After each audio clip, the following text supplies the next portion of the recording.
संत तुकाराम महाराजांचा पालखी सोहळा आज पुण्यामध्ये मुक्कामी आहे। पुण्यातील निवडुंगा विठोबा मंदिरामध्ये आपण पाहतोय की पालखी ही ठेवण्यात आलेली आहे। काल आपण पाहिलं की देहू या ठिकाणावर निघालेली पालखी काल रात्री या नाना पेठेतील निवडुंगा विठोबा मंदिरामध्ये दर्शनासाठी आलेली आहे आणि आपण पाहतोय की आज पूर्णपणे मुक्काम आहे तो या ठिकाणी असणार आहे। आपण पाहतोय की संत तुकाराम महाराज यांचं दर्शन LS मराठीच्या प्रेक्षकांसाठी खरं तर मोठी रांग आहे ती सुद्धा सध्या दर्शनासाठी लागलेली आहे। अनेक नागरिक वारकरी हे सुद्धा संत तुकाराम महाराज यांचं दर्शन घेण्यासाठी खरं तर रांगेत उभे आहेत आणि मोठी गर्दी सध्या पुणे शहरामध्ये झालेली आहे।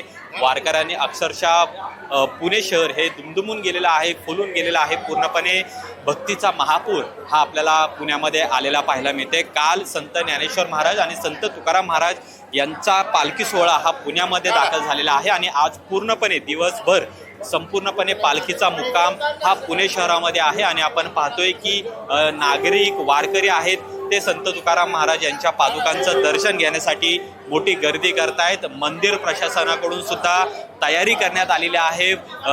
या संपूर्ण निवडुंग्या विठोबा मंदिराला आकर्षक फुलांची सजावट करण्यात आलेली आहे, त्याचबरोबर विद्युत रोषणाई आहे ती सुद्धा करण्यात आलेली आहे आणि आज दिवसभर याच ठिकाणी पालखीचा मुक्काम असणार आहे आणि त्यामुळे राज्यातल्या कानाकोपऱ्यातून आलेले वारकरी त्याचबरोबर पुणेकर हे संत तुकाराम महाराज यांच्या पादुकांचं दर्शन घेण्यासाठी मोठी रांग लावत आहेत। मोठ्या संख्येने भाविक आहेत ते संत तुकाराम महाराज यांचं दर्शन घेण्यासाठी या ठिकाणी पोहोचलेले आहेत आणि या मंदिरामध्ये मोठी गर्दी आहे ती सुद्धा झालेली आहे। निवडुंगा विठोबा मंदिर आपण पाहतोय की आकर्षक मंदिराला सुद्धा सजावट करण्यात आलेली आहे।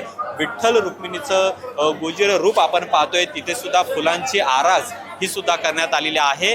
दरवर्षी संत ज्ञानेश्वर महाराज यांचा पालखी सोहळा देहूतून पंढरीकडे जात असताना पुण्यामध्ये आल्यानंतर याच निवडुंग्या विठोबा मंदिरामध्ये मुक्कामी असतो।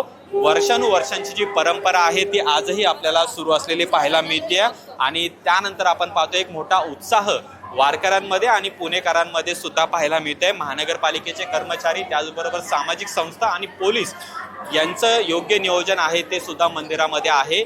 भाविक आणि वारकऱ्यांची गैरसोय होणार नाही याची सुद्धा खबरदारी आहे ती पोलिसांकडून घेतली जात आहे आणि वारकऱ्यांना सुलभपणे दर्शन येईल याची सुद्धा काळजी आहे ती या ठिकाणी घेतली जात आहे आणि मोठा उत्साह आणि भक्तिमय वातावरण आहे ते संत तुकाराम महाराज यांच्या पालखी सोहळ्यामध्ये पाहायला मिळते आणि आज दिवसभर याच निवडुंगा विठोबा मंदिरामध्ये संत तुकाराम महाराज यांचा पालखी सोहळा मुक्कामी आहे आणि त्यामुळे नागरिकांनी सुद्धा दर्शनासाठी मोठी गर्दी केलेली आहे। कॅमेरामन रोहित वनकटेसह अमोल धर्माधिकारी LS मराठी पुणे।